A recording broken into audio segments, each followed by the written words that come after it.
Nestled away in the Old Town area of Edith, capital of the Calvert Republic, is a small, humble business. It was owned by Van Arkwright, a problem solver of sorts called a Spriggan.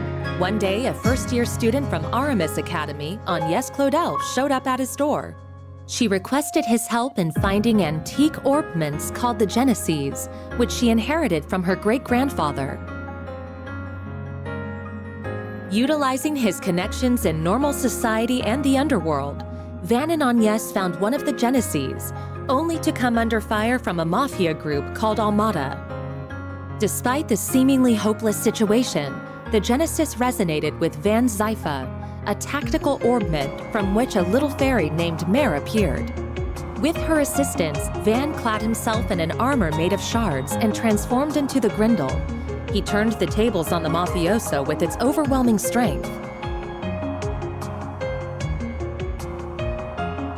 After that, Agnès agreed to work for Van part-time in exchange for his help in finding all 8 Genesees.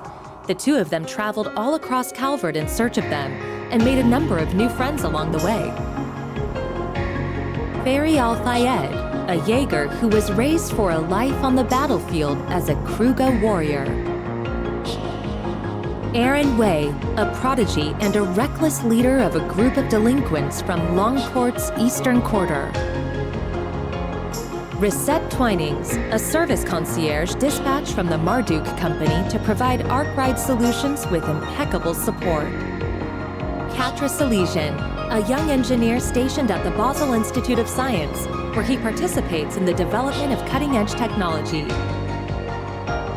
Judith Lanster, a famous actress in the world of film who leads a double life as the Phantom Thief Grimcat. And Beargard Zeman, Van's former mentor, and a man who cast off his old name. Together, they braved countless ordeals and collected many of the Genesees. Though they were hounded at every turn by Almada, who were using the devices to sow confusion and chaos wherever they went. Eventually, Almada's leader, Gerard Dantes, detonated a nuclear weapon in a remote village and wiped it off the map. Multiple factions, now driven to bring about Almada's end, found themselves as pawns in a death game, where Van and his friends came out on top and ultimately defeated Almada's executives and cohorts. Then they put an end to Dantes, the source of all this evil.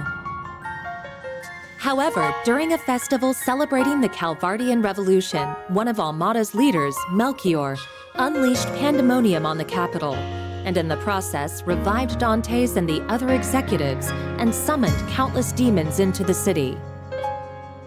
Pandemonium brought time in Edith to a standstill, but with the aid of their allies, Van and his crew were able to once again defeat Melchior and Dantes. Upon Dantes' demise, the diabolic core that he had absorbed into his body found its way back to Van, its original host. Van awakened as Vagrant's diaspora and disappeared, fleeing from his companions. Unwilling to lose their friend, the group chased after him into the boundary between Zemuria and the Beyond and confronted the demon that overtook him. Thanks to the urging of his friends, Van was able to regain himself and temporarily drive the demon lord out by flinging the core into the depths of the rift. With all of these incidents behind them and the end of the year fast approaching, everyone other than Agnès bid a brief farewell to Van as they each left Edith behind. But before they departed, they all promised that they'd see each other again in the near future.